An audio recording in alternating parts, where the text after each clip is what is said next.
बिस्मिल्लाहिर्रहमानिर्रहीम। अस्सलाम वालेकुम दोस्तों, एक नई वीडियो के साथ हाजिर हैं। चले अपनी वीडियो स्टार्ट करते हैं।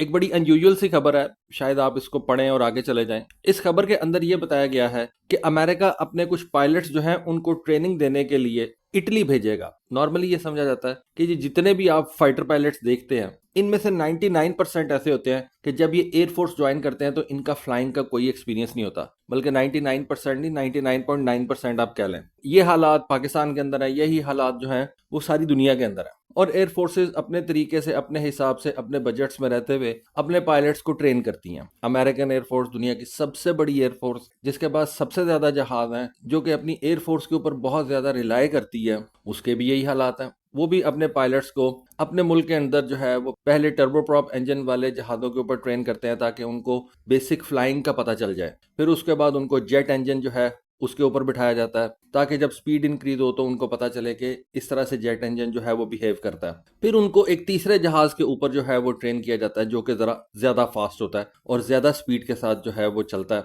तो फिर वहां से स्पीड के मसले मसाइल शुरू हो जाते हैं। असल चीज ही स्पीड की होती है और उसी स्पीड के साथ साथ फिर उनको नए किस्म के जो गैजेट्स आजकल आगे में है, रेडार्स आगे में है, एरियल रिफ्यूलिंग आ गई हुई है, कॉकपिट आ गया हुआ है, मतलब जिस भी किस्म के एडवांस और कॉम्प्लेक्स टास्क होते हैं ये सारे के सारे पायलट्स को अब शुरू में ही जो है वो कह लें कि ट्रेन करवा दिया जाता है। Air to ground munitions, air to air munitions, इनको कैसे जो है वो हैंडल करना है, आपको शुरू से ही ये सारी चीज़ें जो है वो सिखाना शुरू कर देते हैं। क्योंकि आने वाले दिनों में जब मैन अनमैन टीमिंग होगी तो फिर पायलट्स के ऊपर ज़्यादा जो है वो बोझ आ जाएगा और हो सकता है कि आने वाले दिनों में, आने वाले कुछ सालों के अंदर जो रुकी पायलट्स होते हैं या आप कह लें कि ये जो कैडेट्स होते हैं जिनको पायलट ट्रेनिंग दी जाती है उनको ड्रोन्स के साथ भी फ्लाई करवाना सिखाया जाए। फॉर्मेशन फ्लाइट जो है उनको सिखाई जाती है, क्योंकि जंग के अंदर आप अकेले तो नहीं जाते। अभी आपने रिसेंटली इंडिया पाकिस्तान के स्किर्मिश में सुना था कि इंडिया की तरफ से तकरीबन 125 के करीब फाइटर जेट्स आए हुए थे और पाकिस्तान की तरफ से 70-75 जहाज जो है वो आगे गए हुए थे। और ये अकेले तो नहीं जाते, 4-4, 5-5, 6-6 की टुकड़ियों के अंदर जो है वो आगे जा रहे होते हैं। इनको सबको अलग अलग टास्क जो है वो दिए जाते हैं। तो ये जो फॉर्मेशन फ्लाइंग होती है ये बहुत इंपॉर्टेंट होती है। ये जितनी भी दुनिया के अंदर ये एरोबेटिक्स टीम्स होती हैं, जिस तरह से पाकिस्तान की शेरदिल है, अमेरिका के अंदर एक थंडरबर्ड्स हैं, एक ब्लू एंजल्स हैं, रशिया के अंदर उनके रशियन नाइट्स हैं, इनका मेन मकसद जो है वो फॉर्मेशन फ्लाइंग को बेहतर करना होता है। क्योंकि ये फॉर्मेशन के अंदर फ्लाई कर रहे होते हैं, इनकी फ्लाइंग बहुत ज़्यादा सिंक्रोनाइज्ड होती है। तो इस वजह से ये बहुत ज़्यादा जो है वो एक इम्पॉर्टेंट प्रैक्टिस है एयरफोर्सेस के अंदर। तो खैर आगे निकल गए थोड़े से, लेकिन अमेरिकन एयरफोर्स अब इटली के साथ उसने एक मुआहदा कर लिया और इसी मुआहदे के तहत 10 अमेरिकन पायलट्स इसी साल इटली जाएंगे और वहाँ पे वो इंटरनेशनल फ्लाइट ट्रेनिंग स्कूल यानी कि IFTS के अंदर जो है वो दाखिला लेंगे और वहाँ पे उनकी ट्रेनिंग की जाएगी। इसके अंदर अमेरिका और इटली का क्या फ़ायदा है? इस ट्रेनिंग के अंदर अमेरिकन पायलट्स को T346A एयरक्राफ्ट के ऊपर जो है वो ट्रेन किया जाएगा। ये बड़ा ज़बरदस्त जहाज़ है और आप कह सकते हैं कि दुनिया के अंदर जो बेस्ट एडवांस ट्रेनर्स हैं उनके अंदर इसका शुमार होता है। अमेरिका जो एक नया T7 रेड हॉक जहाज़ तैयार कर रहा है जो कि अमेरिकन एयरफोर्स के नेक्स्ट जनरेशन ट्रेनर के तौर पे काम करेगा, तकरीबन उसके बराबर बराबर इसकी कैपेबिलिटीज़ हैं। और अमेरिका ने डेफिनेटली कुछ ना कुछ देख के ही ये फैसला किया कि वो अपने फ्यूचर पायलट्स को इटली में ट्रेन करेगा। इस ट्रेनिंग प्रोग्राम का जो सिलेबस है वो इटालियन एयरफोर्स और अमेरिकन एयरफोर्स ने मिलकर तैयार किया है और इस ट्रेनिंग प्रोग्राम की जो टोटल मुद्दत है वो तकरीबन 9 महीने की है। ये जो इंटरनेशनल फ्लाइट ट्रेनिंग स्कूल है इसको इटालियन एयरफोर्स और लियोनार्डो कंपनी ने मिलकर जो है वो तैयार किया है और यहाँ पे इटालियन पायलट्स को भी तैयार किया जाएगा और अब इंटरनेशनल पायलट्स जो है वो भी यहाँ पे तैयार होंगे। अब सबसे इम्पोर्टेंट सवाल यह है कि अमेरिका ऐसा कर क्यों रहा है? अमेरिका के पास किस चीज़ की कमी है कि वो अपने पायलट्स अपने मुल्क में ट्रेन नहीं कर सकता? तो उसका जवाब यह है कि सबसे पहले तो जो अमेरिका के अंदर पायलट ट्रेनिंग का एक बैकलॉग है वो ख़त्म किया जाएगा। इससे अमेरिका को इस वक्त पायलट्स की शॉर्टेज का सामना है और अमेरिका के अंदर फाइटर पायलट्स की जो डिमांड है उसको मेंटेन करने में जो है वो अमेरिकन एयरफोर्स को दिक्कत का सामना है। क्योंकि अमेरिका में सिर्फ एक सर्विस जो है वो फाइटर पायलट्स नहीं डिमांड करती। अमेरिका की एयरफोर्स को भी फाइटर पायलट्स की ज़रूरत होती है, उनकी नेवी को भी फाइटर पायलट्स चाहिए, मैरीन कोर को भी फाइटर पायलट्स चाहिए। और याद रखें कि अमेरिका के अंदर प्राइवेट कंपनीज भी हैं जिनको फाइटर पायलट्स की ज़रूरत रहती है। इस वजह से अमेरिका के अंदर फाइटर पायलट्स की एक शॉर्टेज है। इसको पूरा करने के लिए अमेरिका ने अपनी जो है वो रिक्रूटमेंट बढ़ा दी है और अब उन रिक्रूट्स को ट्रेन करने के लिए उनके पास इतने ज़्यादा कह लें कि एयरक्राफ्ट्स अवेलेबल नहीं है, इतने ज़्यादा इंस्ट्रक्टर जो है वो अवेलेबल नहीं है।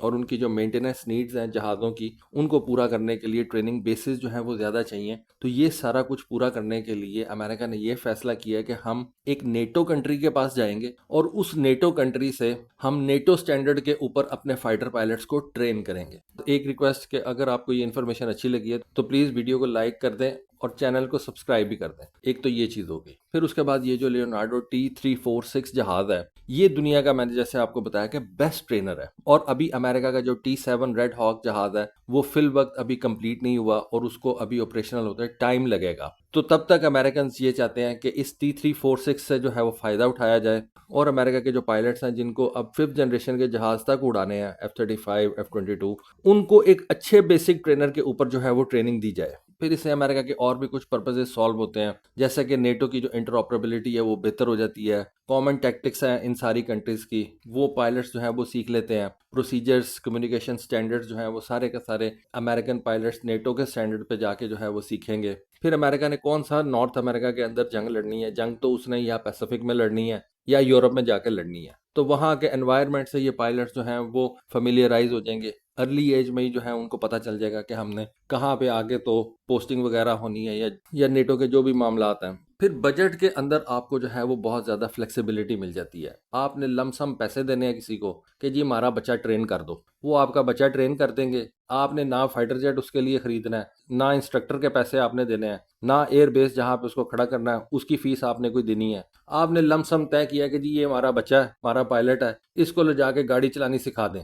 आपकी गाड़ी भी बचेगी, आपका टाइम भी बचेगा, आप उस टाइम के अंदर कोई और काम कर लेंगे, आपकी गाड़ी उस टाइम के अंदर जो है किसी और तरफ चली जाएगी और आपका जो बच्चा है वो गाड़ी चलाना भी सीख जाएगा। तो यही सेम बेसिक चीज़ अमेरिकन देख रहे हैं और उन्होंने इस वजह से अपने पायलट्स जो हैं उनको अब इटली भेज देना है। फिर नेटो और अमेरिका के दरमियान जो एक ट्रस्ट लेवल है वो बेहतर हो जाएगा। ये एक बहुत बड़ी जो है वो सिग्नलिंग है। नेटो और अमेरिका के दरमियान में जो एक ट्रस्ट डेफिसिट इस वक्त हुआ है ना, उसको अमेरिकन थोड़ा सा कवर करने की कोशिश कर रहे हैं कि ताकि यूरोपियंस को ये पता चले कि अमेरिका अभी भी उन्हीं के साथ है और इतने इंपॉर्टेंट काम के लिए भी वो यूरोप ही की तरफ देख रहा है और यूरोप के ऊपर रिलाई करना चाहता है। तो ये कुछ पॉइंट्स थे, लेकिन इनमें से जो सबसे इम्पॉर्टेंट पॉइंट है वो मेरी नज़र में यही है कि अमेरिका के पास जो इस वक्त शॉर्टेज है पायलट्स की, इंस्ट्रक्टर्स की, उनका जो एयरक्राफ्ट इस वक्त अभी जो तैयार हो रहा है और फिर पैसे जो हैं वो भी आपके बचते हैं। तो ये कुछ चीज़ें हैं जिसकी वजह से अमेरिका ने अब अपने पायलट्स इटली के अंदर ट्रेन करने का फैसला किया।